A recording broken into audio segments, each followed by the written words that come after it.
Welcome. Okay.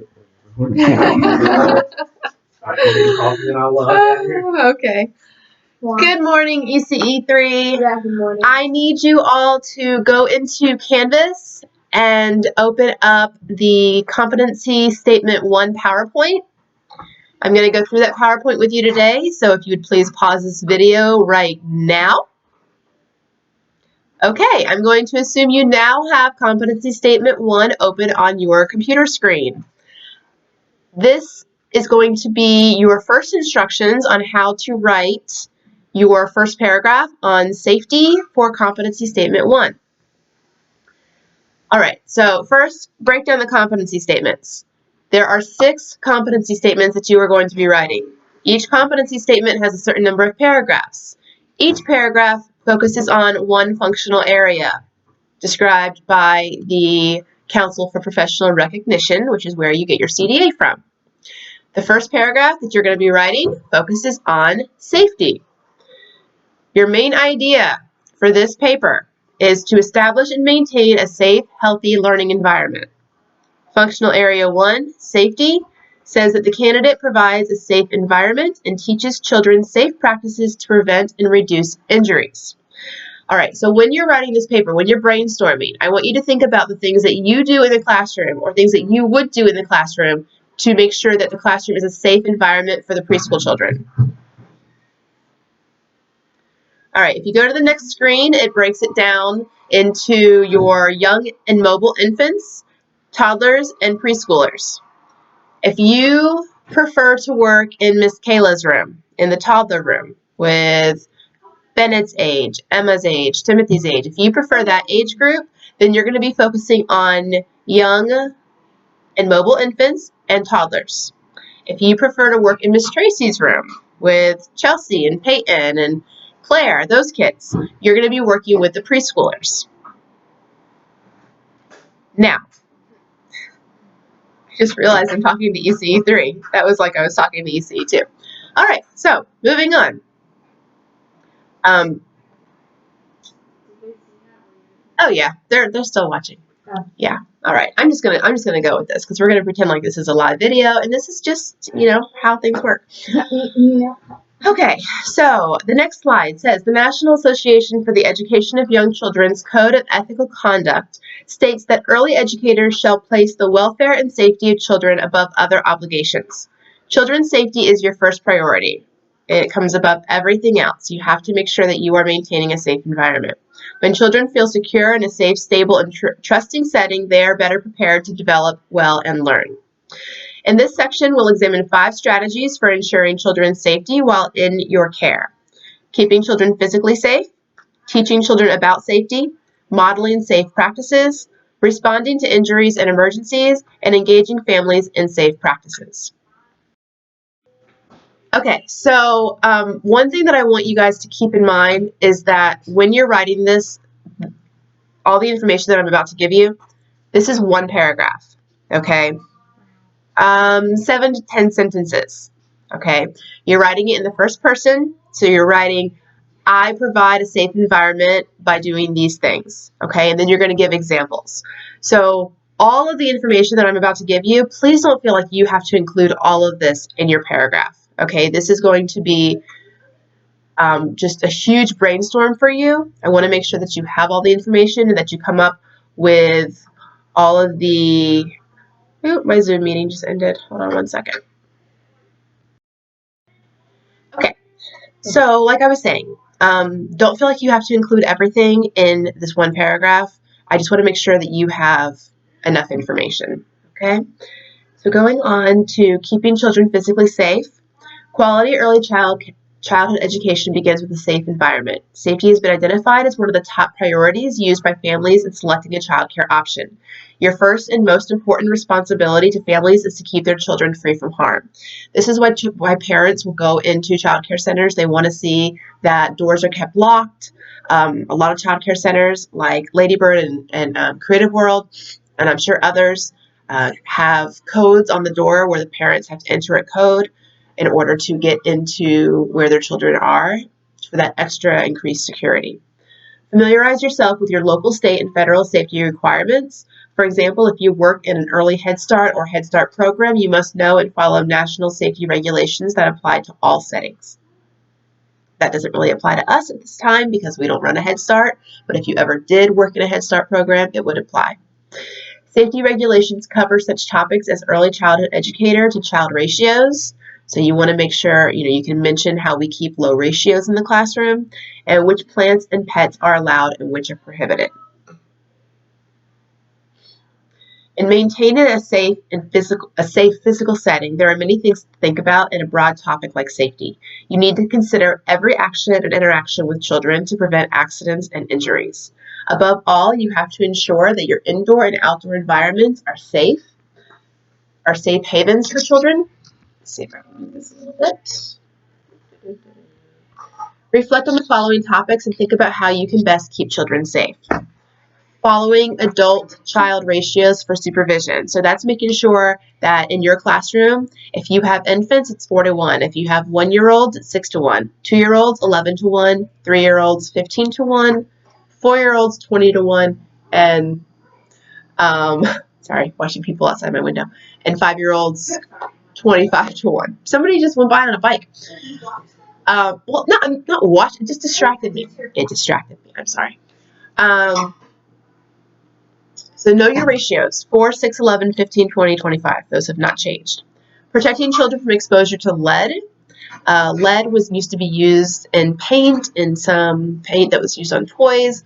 If you are using older equipment, if you are in an older building, you want to make sure that you don't have any lead paint in your setting.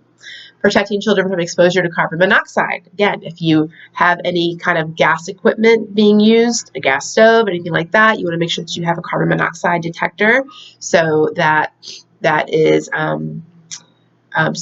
you don't have carbon monoxide poisoning. Preventing choking, suffocation, and strangulation. Now, that is a big one that can apply in any child care setting.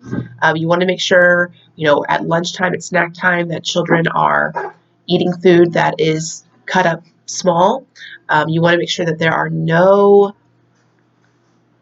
small pieces of toys being broken off, that all the game pieces and everything are large enough so the children cannot put it in their mouth and then choke. Suffocation, we don't have infants, but that is something that if you were working in an infant room, you want to make sure that children are not being put in cribs with stuffed animals, with toys, anything like that that could suffocate them. I have a feeling Ruby has a question for me. What? Hi. Hi. Okay, Mommy's recording. Yeah, okay. And then strangulation, things like the pull strings for blinds, anything like that, any kind of cord or rope, anything that can be wrapped around a child's neck, you want to make sure that you are removing those things from the environment. Food safety for children, you want to take away, again, we talked about choking, any kind of choking hazards. Ensure sleep safety and protecting infants from SIDS. Always put children on their back to sleep. I know there's always that question, well, what if they roll onto their stomach? If they roll onto their stomach, then they're rolling. There's nothing you can do about it. But we want to make sure that infants are being put on their backs to sleep because that will reduce the chance of SIDS. And then ensure safe field trips. We don't really go off campus for field trips, although I'm hoping next year with a new firehouse being built across the street that we will be able to have some field trips. But right now, I consider our field trips when we take walks outside of the classroom, when we go down to the ag area, when we go to the media center, when we go to the front office. We always want to make sure that we have all the kids, that everybody's walking in a line or holding hands, that they're not just running out. And you always want to make sure that you have all your kids. All right, keep a head count. Count how many kids you have when you leave. Every time you leave a building or change buildings, you want to make sure that you have all of those children. There's my other one. I'm going to be fast later. Maybe. Not right now. All right. So moving on. Oh, and if at any time during this video you need to pause, jot down a question, remember that you can send me questions. If there's ever, I have a ton of information on all of these topics. So if there's ever a topic that I'm talking about that you want more information on for your paper, please jot that down and send me a text or call me or message me on Zoom or however you need to get hold of me. But just know that I am available for those questions. All right. Moving on to the next slide. Teaching children about safety. Early childhood educators are responsible for keeping children physically safe. One important way of doing this is by teaching toddlers and preschoolers how to keep themselves safe. They will be learning a skill they can use now and in the future. So you want to make sure that you are reinforcing safety rules. Every morning, go over your safety rules. Make sure the children know what those are. Teaching safety content. And I'm just going to kind of go down this list. So if you have any questions about the items on this list, please send those to me. So safety content includes pedestrian safety. So if you're out walking along the main street with children on the sidewalk, you want to make sure that they are holding hands, that they're not in the street, that they're waiting for crossing guards. Safe use of riding toys. Make sure that children are always, that the riding toys children are on are always in good condition, that all the pedals are there, that they're wearing safety helmets, that they're not banging into each other and running into each other. Car passenger safety, should always be wearing a seatbelt. School bus passenger safety, same thing. If seatbelts are on the bus, you want to make sure children are using them. Fire safety, that includes our fire drills. Water safety, something we don't think about. Children can drown in the toilet, all right? They can fall face first, a small child. So, or if you're doing water play at the water table, you always want to make sure you have that supervision. And then poison safety. Children sometimes don't realize that because we use certain things. I've got a container of Febreze sitting here, okay? You see mom or teacher using Febreze or anything like this with a nozzle on it, and it's pretty, it's got flowers. Kids might not realize that this is poison unless you tell them that it is poison and that they don't want to spray this in their face or drink it or anything like that. Of course it's poison. See, my 12-year-old doesn't even know that Febreze is poison. All right. Modeling safe practices. Emma, can you grab me a tissue? Look, right here. They're right there. They're right there. Right there. Pause. Be right back. Okay. So the next slide is modeling safe practices. Children will understand the importance of safety when they see you respecting safety rules and doing everything you can to keep everyone around you safe. There are many things you can do to model safe practices. One thing that we do at ECE3 is we have a background check that validates that it is safe for you to work with children, so you can include that in your paper. Complete training in pediatric first aid and CPR so that you can treat injuries and respond to emergencies, something else that you can do. Supervise children carefully and always maintain required adult-child ratios, something else that we do. So see, we do all of these things. We're modeling safe practices. Awesome. Work safety topics into your daily conversations with children. So, when they're working at the table and they're cutting, remind them, we don't run with scissors. Everybody show me how we're going to carry scissors or how we're going to hold scissors, because you always hold them with the blade down. Practice and enforce safety rules. So make sure that you're not only telling the kids about the rules, but you're also making them or encouraging them to practice. Teach and practice emergency routines with the children, such as fire drills. You all know that we do that. We do our fire drills. We do our active assailant drills. We have bad weather drills. Same as with the high school. Talk calmly and with authority in an emergency. Your reassurance. I don't know what I was trying to say here. Make sure that you reassure and address children's fears, whether they are real or imagined. I think that's what I was supposed to have right there. Stay abreast of current safety and the latest safety regulations for children's toys, equipment, and furnishings. So always make sure that everything is in working condition. There are no nails popping out of anything. There's no splinters on wooden shelves, things like that. And know the signs of abuse and provide a setting that encourages children to share their feelings. All right, on the next slide, we have responding to injuries and emergencies. I know that most of you have done first aid CPR, and it's really important that you keep that up to date. You need to make sure that you renew that every 2 years, even after you have your CDA, because every single training that I go to, things have changed. So you want to make sure that you're staying current with how to treat injuries. Teaching children about safety and modeling safe practices are critical components of CDA Functional Area 1. So too is knowing what to do if children are injured while in your care. Now, since I've been running the Wolf Pup Learning Center, I've had to remove a wasp stinger or a bee stinger. I'm not sure which one it was, but it was in the child's leg. I've had to clean scrapes. I've had to deal with burns. I've had choking children. So there's all of these things that, they say you need to be prepared for because you actually need to be prepared for them, okay? It's not like you're going to work with children and never have an emergency. Emergencies happen, okay? So you need to make sure that when you do attend these first aid CPR trainings, that you are listening and that you are remembering what to do when something happens, okay? Whether you work in a center or in a home center, you have to know how to respond if a child falls off a swing, is bitten by a bee, I don't think we're bitten by bees, stung by a bee maybe, or chokes on a peanut butter sandwich. Your best preparation for this all-important challenge is the pediatric first aid and CPR training that you receive as part of the CDA process. Through this course, you will learn how to treat the following: choking, cuts or scrapes, allergic reactions, eye injuries, insect, animal, or human bites. Oh yeah, human bites. I mean, we've had a ton of those. Injuries that result in heavy bleeding, head injuries, sprains and fractures, falls, accidental poisonings. Oh, we had one of those once. A child drank hand sanitizer. Dental emergencies, and accidental drownings. So it's really important that you know how to deal with each one of these injuries or emergencies. All right, the next slide is administering first aid treatment. I'm actually going to come back to this slide in tomorrow's video, and we'll discuss how to treat each of these situations. All right, engaging families in safe practices. Children's safety is a top priority for their families as well as for you.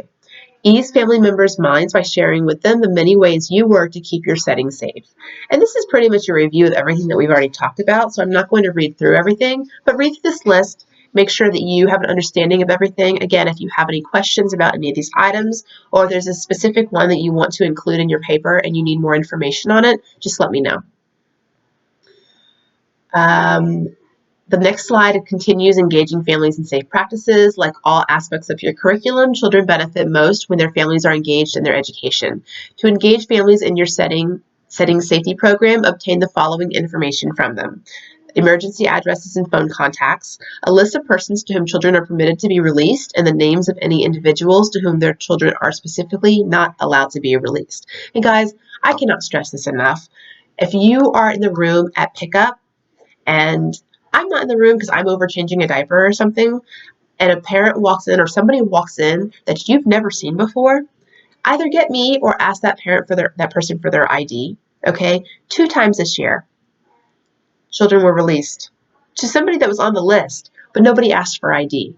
And so the people that were in the room, you guys had no idea if that person was allowed to take that child or not. So that is super, super important. Okay, something I need you to remember. Permission to photograph their child or instructions not to, special needs that their child may have that could impact safety and evacuation procedures, languages that their child understands, best way to comfort their child should there be an emergency or injury, and specific circumstances that could affect their child's safety and ability to follow evacuation procedures. All right, so that is the PowerPoint. There is another quick video at the end of the PowerPoint that if you'd like to watch it, but it's pretty much a review of what I've already said. The first paragraph for safety is due on Friday. There are 3 paragraphs to Competency Statement 1. So next week we're going to go over healthy, which is the second functional area. So we're going to take this 1 paragraph at a time. So be patient. Please don't move ahead. Please wait for feedback. If you finish your paragraph early, you can get that turned in early so I can get it graded and give you feedback. Awesome. All right. Please, please, please let me know if you have any questions. All right. And I will see you guys soon. Bye.